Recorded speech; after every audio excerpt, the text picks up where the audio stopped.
कि अंडे का जो कवच होता है, जो यहाँ हार्ड जो लेयर होती है, तो किससे मिलकर बनी होती है? तो वो होती है यहाँ कैल्शियम कार्बोनेट से मिलकर बनी होती है। ठीक है, यहाँ जो सबसे ऊपरी जो हार्ड लेयर होती है, तो वो किससे मिलकर बनी होती है? ये होती है यहाँ कैल्शियम कार्बोनेट से। ठीक है, नेक्स्ट क्वेश्चन की बात करते हैं कि जो अंडे का कवच होता है, ठीक है, अगर हम बात कर रहे हैं कवच की जो लेयर होती है उसकी, तो इसका यार मुख्य फंक्शन क्या होता है? ठीक है, यहाँ पर आपसे पूछा है अंडे का जो कवच होता है, तो इसका प्रमुख कार्य क्या होता है? जो मेन फंक्शन होता है ये होता क्या है? तो ये होता है अंतरांगों की सुरक्षा करना। अर्थात ऐसे भी आप समझ सकते हो कि मान लीजिए कोई सा भी आप घर हो, ठीक है, घर को प्रोटेक्ट करने के लिए हम क्या करते हैं, उसके चारों तरफ तो वाल तो होती है, इसके साथ साथ हम गार्ड वगैरह की भी व्यवस्था करते हैं। लेकिन क्यों? घर की अगर सुरक्षा करनी है तो उसी के लिए तो करते हैं ना। अगर उसको प्रोटेक्ट करना है तो या तो उसकी चारों तरफ दीवार रहती है या फिर बॉडीगार्ड एक्स्ट्रा रखे जाते हैं। तो उसी तरह से यहाँ जो लेयर होती है अंडे की, तो ये भी क्या करती है, यहाँ उसकी सुरक्षा करती है, उसको प्रोटेक्ट करती है। ठीक है, नेक्स्ट क्वेश्चन की बात करेंगे। अब यहाँ इस क्वेश्चन को आप वैसे समझते नहीं हो या फिर आप याद करते नहीं हो, लेकिन यहाँ ये क्वेश्चन आपसे पूछा गया था। ठीक है, एक एग्जाम में शायद अब याद नहीं आ रहा है किसमें, लेकिन ये क्वेश्चन आपसे पूछा गया था, इसलिए यहाँ इसको भी आपको ध्यान रखना है कि अंडे के कवच पर छिद्रों की संख्या क्या होती है, अर्थात कितने छिद्र होते हैं अंडे के कवच पर? तो होते हैं 600 से 800 की समथिंग। याद रखना कितने होती है जो छिद्रों की संख्या, ये होते हैं 600 से 800 की समथिंग। ठीक है, नेक्स्ट क्वेश्चन की बात करेंगे कि अंडे का कौन सा भाग अंडे की जर्दी को अंडे के मध्य भाग में स्थिर रखता है? ठीक है, दोबारा से समझिए, जो अंडे की जर्दी होती है, ठीक है, याद रखना अंडे की जो जर्दी होती है इसे मध्य में बनाए रखने का कार्य किसके द्वारा किया जाता है? ये आपसे क्वेश्चन में पूछा गया है। ठीक है, तो वो कौन सा होता है? यहाँ श्वेतक या चैलेजा होता है। किसके द्वारा स्थिर रखा जाता है मध्य में? ये होता है यहाँ श्वेतक या चैलेजा के द्वारा। ठीक है, क्वेश्चन याद हुआ। नेक्स्ट क्वेश्चन की हम बात करेंगे। नेक्स्ट क्वेश्चन यहाँ अब ये दोनों क्वेश्चन आपको एक साथ याद रखने होंगे, इसलिए यहाँ दोनों को हम एक साथ क्लियर करेंगे। ठीक है, तो थोड़ा सा ध्यान से समझिएगा कि यहाँ पर आपसे सबसे पहले जो पूछा जाता है, ये पूछा जाता है साकारिया एनेसिस अंडों में ब्लास्टोडर्म। ठीक है, यहाँ इस पॉइंट को आपको ध्यान रखना है कि साकारिया एनेसिस अंडों में ब्लास्टोडर्म क्या कहलाता है? तो उसे बोला जाता है जर्म स्पोर्ट बोला जाता है। याद रखिएगा, हम बात कर रहे हैं साकारिया फिर एनेसिस अंडों की। तो इसमें जो यार ब्लास्टोडर्म होता है, इसे किस नाम से जाना जाता है? इसे जाना जाता है जर्म स्पोर्ट के नाम से जाना जाता है। किस नाम से जाना जाता है? जर्म स्पोर्ट के नाम से जाना जाता है। लेकिन अगर हम बात करते हैं जो मांसाहारी होते हैं अर्थात निषेचित जो अंडे होते हैं, तो उनका जो ब्लास्टोडर्म होता है इसे किस नाम से जाना जाता है? तो इसे जाना जाता है जर्म डिस्क के नाम से जाना जाता है। याद रखिएगा, अगर बात करते हैं साकारिया अनिश्चित अंडों की, तो इनमें जो ब्लास्टोडर्म होता है तो इसे बोला जाता है जर्म स्पोर्ट। लेकिन अगर बात करें जो मांसाहारी होता है अर्थात जो निषेचित जो अंडा होता है, तो इसके ब्लास्टोडर्म को किस नाम से जाना जाता है? इसे बोला जाता है जर्म डिस्क के नाम से जाना जाता है। ठीक है, दोनों पॉइंट याद रहेंगे। नेक्स्ट क्वेश्चन की ओर बढ़ते हैं। नेक्स्ट क्वेश्चन यहाँ एक वो आप सिलेक्शन करते हो, तो उससे संबंधित यहाँ पर एक क्वेश्चन पूछा गया है। तो क्वेश्चन क्या था? यहाँ वंशावली अभिलेख संबंधित होता है, अर्थात यहाँ जो एक पेडिग्री होता है, ठीक है, संतति जो परीक्षण होता है, या फिर आप वंशावली मान लीजिए डायरेक्ट कि जो वंशावली होता है तो इसका एक रिकॉर्ड रखा जाता है। ठीक है यार, हाँ, कि जैसे कि अगर मान लीजिए कोई सा भी आपका जो बछड़ा है, तो उसके जो माता पिता होते हैं या फिर दादा दादी होते हैं, तो इनके यहाँ सभी का रिकॉर्ड रखा जाता है। ठीक है, मान लीजिए कोई सा बछड़ा, उसके माता पिता और उसके दादा दादी, यानी इन सभी का, ठीक है, जैसे कि हमारे होते हैं वैसे ही यार हाँ कि जो पशु होते हैं तो इनके भी ऐसे ही होते हैं। ठीक है, यानी उसके जो पूर्वज है वह तो वही कहलाएंगे ना, उसके पेरेंट ही तो होंगे और पेरेंट के पेरेंट ही होंगे। ठीक है, तो यहाँ पर कोई डिफरेंस नहीं होता है, चाहे आप मनुष्य ले लो या फिर जानवर ले लो, ठीक है, दोनों का सेम ही रहता है। ठीक है, तो उसी के बारे में आप पूछा गया है कि जो इन दोनों का रिकॉर्ड रखा जाता है। ठीक है, याद रखिएगा, इन दोनों का जो रिकॉर्ड रखा जाता है इसे ही बोला जाता है वंशावली अभिलेख। और इन जो रिकॉर्ड रखा जाता है तो इनका प्रयोग कहाँ पर किया जाता है? तो इनका यहाँ जो बछड़े होते हैं तो उनका चुनाव करने के लिए अर्थात उनका सिलेक्शन करने के लिए इनका प्रयोग किया जाता है। ठीक है, किसान समझ आ गया कि उनका सिलेक्शन करने के लिए ये जो पेडिग्री रिकॉर्ड है तो इसका प्रयोग किया जाता है। ठीक है, नेक्स्ट क्वेश्चन की बात करेंगे। नेक्स्ट क्वेश्चन आपसे पूछा गया कि अंडों के आंतरिक गुणों का अध्ययन किस यंत्र की सहायता से किया जाता है? तो ये क्वेश्चन यार हाँ आपको एक बेसिक क्वेश्चन है और आपको एग्जाम में देखने को मिल सकता है, इसलिए आपको इसका विशेष ध्यान रखना है कि अंडों के आंतरिक गुणों का अध्ययन किस यंत्र की सहायता से किया जाता है? तो वो होता है यहाँ कैंडलर होता है। कौन सा होता है यहाँ? अगर मान लीजिए आपसे पूछ सकता है गुण के बारे में, ठीक है, याद रखिएगा, अंडों के आंतरिक गुणों का अध्ययन किसके द्वारा किया जाता है या फिर किसी यंत्र के द्वारा किया जाता है? ये कैसा है? कैंडलर की सहायता से किया जाता है। अब यार नेक्स्ट क्वेश्चन है, एक वेरी इंपॉर्टेंट क्वेश्चन है, इसका थोड़ा सा ध्यान समझिएगा और इसको आपको हमेशा ध्यान रखना है कि ऐसी कौन सी बीमारी है जो कि अंडों के माध्यम से चूजों में फैल सकती है? याद रखिएगा, ऐसी कौन सी बीमारी है जो कि यहाँ अंडों के माध्यम से अर्थात अंडों से चूजों में फैल सकती है? तो कौन सी होती है? यहाँ ल्यूकोसिस होती है। कौन सी होती है? ल्यूकोसिस होती है। दोबारा से देख लीजिए, एक बेसिक क्वेश्चन है, एक मोस्ट इंपॉर्टेंट क्वेश्चन है, आपसे पूछा जा सकता है एग्जाम में कि ऐसी कौन सी बीमारी है जो कि यहाँ अंडों से चूजों में फैलती है? तो कौन सी होती है? ल्यूकोसिस होती है। कौन सी होती है?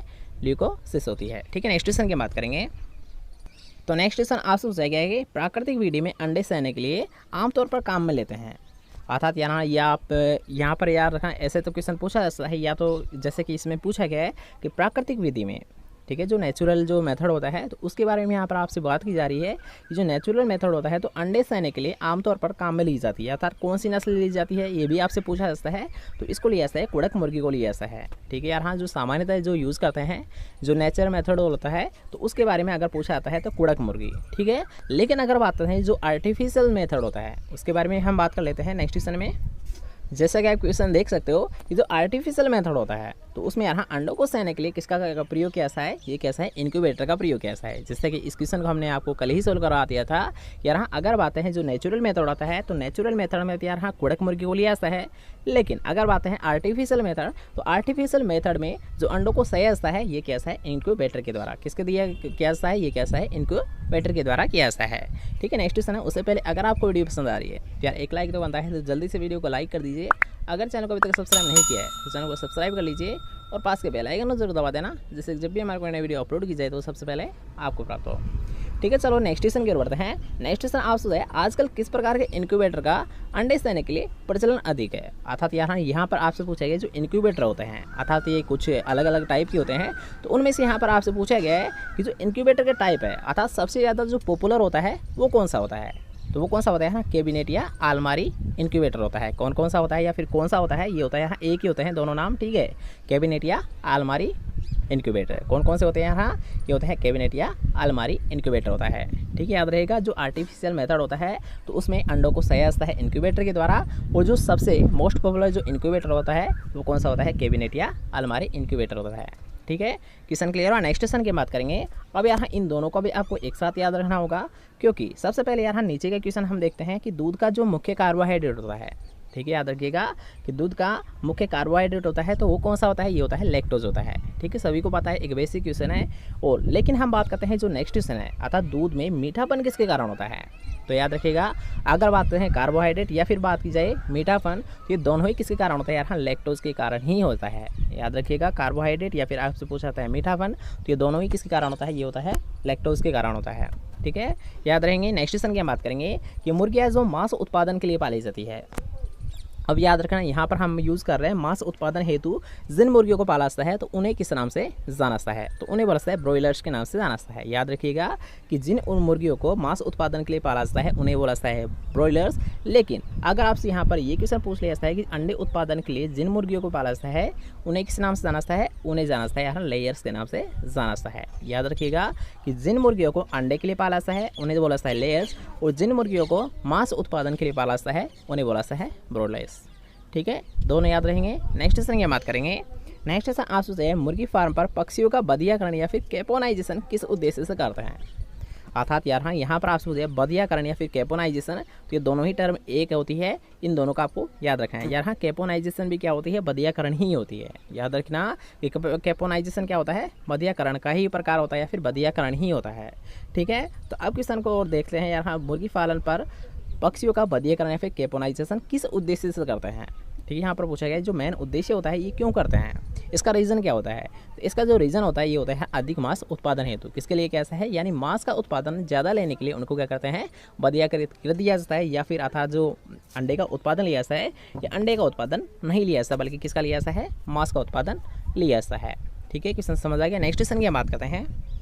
तो नेक्स्ट क्वेश्चन आपसे पूछा गया है कि प्राकृतिक विधि की तुलना में इनक्यूबेटर द्वारा कृत्रिम विधि से कितने चूजे अधिक निकलते हैं। याद रखिएगा क्वेश्चन में आपसे पूछा गया एक तो होता है नेचुरल मेथड, एक होता है जो आर्टिफिशियल मेथड। तो यहाँ आर्टिफिशियल मेथड नेचुरल मेथड से बेस्ट क्यों है, इसका रीज़न क्या है, ये भी आपसे क्वेश्चन पूछा जा सकता है। या फिर इसमें जैसे क्वेश्चन पूछा गया है कि तुलना में इनक्यूबेटर द्वारा कितने चूजे अधिक निकलते हैं, तब आपका दोनों का ही राइट आंसर कौन सा हो गया, 85%। याद रखिएगा कि मान लीजिए एक तरह आप यूज़ कर रहे हो नेचुरल मेथड, उसमें तो केवल आपको 15 अंडे प्राप्त हो रहे हैं, लेकिन एक तरह हम यूज़ कर रहे हैं आर्टिफिशियल मेथड, उसमें हमको 85 अंडे प्राप्त हो रहे हैं। तो सबसे बेस्ट कौन सा हुआ, यही हुआ ना, क्योंकि इसमें आपको जो कॉस्ट है वो आसानी से निकल जाएगी, अर्थात जो प्रोडक्शन हो रहा है एग का वो भी अधिक होगा, और जो आपकी इनकम है ईयरली या फिर कैसे भी मंथली तो वो भी क्या होगी, ज़्यादा होगी। अर्थात सबसे बेस्ट कौन सा होता है, आर्टिफिशियल मेथड होता है। और आर्टिफिशियल मेथड में किसका प्रयोग कैसा है, इनक्यूबेटर का प्रयोग कैसा है। ठीक है, तो क्वेश्चन क्लियर हुआ। नेक्स्ट क्वेश्चन की हम बात करते हैं कि अंडों से चूजा बाहर आने के बाद पालना क्या कहलाता है। अब याद रखें इनकी जो स्टेप्स होती है उनके बारे में हम डिटेल से बात करेंगे, तो थोड़ा सा ध्यान समझिएगा कि सबसे पहले हम बात करते हैं कि अंडों से चूजों का बाहर आना या फिर उसे बाहर आने के तुरंत बाद या फिर पालना कुछ टाइम के लिए या फिर कुछ दिनों के लिए, तो उसे बोला जाता है ब्रूडिंग या रियरिंग बोला जाता है। किस नाम से जाना है? अंडों का चूजे से बाहर निकलने के बाद उसे पालना क्या कहलाता है? ब्रूडिंग या रियरिंग कहलाता है। ठीक है, जो रियरिंग होता है इसका हिंदी अर्थ ही क्या होता है? पालना ही होता है। और ब्रूडिंग क्यों बोला जाता है? क्योंकि यहाँ जो जहाँ पर ये रखते हैं, ठीक है, जहाँ पर इनको पाला जाता है तो उस आवास को किस नाम से जाना है? उसे बोला जाता है ब्रूडर के नाम से जाना है। याद रखिएगा, इसे ब्रूडिंग के नाम से किस क्यों ना जाना है? क्योंकि इन्हें जहाँ पर रखा जाता है शुरुआत अवस्था में तो उसे जाना है ब्रूडर, इसलिए यहाँ इस टर्म को ही किस नाम से जाना है? ब्रूडिंग के नाम से जाना है। ठीक है, रियरिंग का हमने आपको बता ही दिया कि जो ये हिंदी अर्थ होता है इसका क्या होता है? पालना ही होता है। ठीक है, तो अब बात करेंगे यहाँ की ब्रूडिंग स्टेज तो हमारी हो गई, अर्थात जो प्राइमरी स्टेज होती है वो तो हमारी कंप्लीट हो गई। लेकिन अब बात करते हैं ब्रूडिंग क्रिया में कितने उम्र के चूजे पाले जाते हैं। ठीक है, यानी कितने दिन तक रखा जाता है ब्रूडिंग स्टेज में, तो वो रखा जाता है 1 से 4 सप्ताह तक। 1 दिन से 4 सप्ताह तक यहाँ ब्रूडिंग स्टेज में ही रखा जाता है। लेकिन अब बात करते हैं यहाँ 4 से 8 सप्ताह तक, यहाँ 4 से 8 सप्ताह तक चूजों का पालना क्या कहलाता है? ये कहलाता है रियरिंग कहलाता है। याद रखिएगा कि 1 से 4 सप्ताह तक रखना यहाँ ब्रूडिंग कहलाता है। लेकिन अगर बात है 4 से 8 सप्ताह के मध्य, तो 4 से 8 सप्ताह के मध्य जो रखा है इसे बोला सा है रियरिंग बोला सा है। ये कुछ स्टेप्स होती है, इन सभी को आपको फॉलो करना होगा यार, हाँ आपको याद करना होगा, क्योंकि यहाँ इनसे ही क्वेश्चन आपको एग्जाम में देखने को मिल जाते हैं कि यार हाँ कि 4 से 8 सप्ताह तक के चूजों को पालना क्या कहलाता है।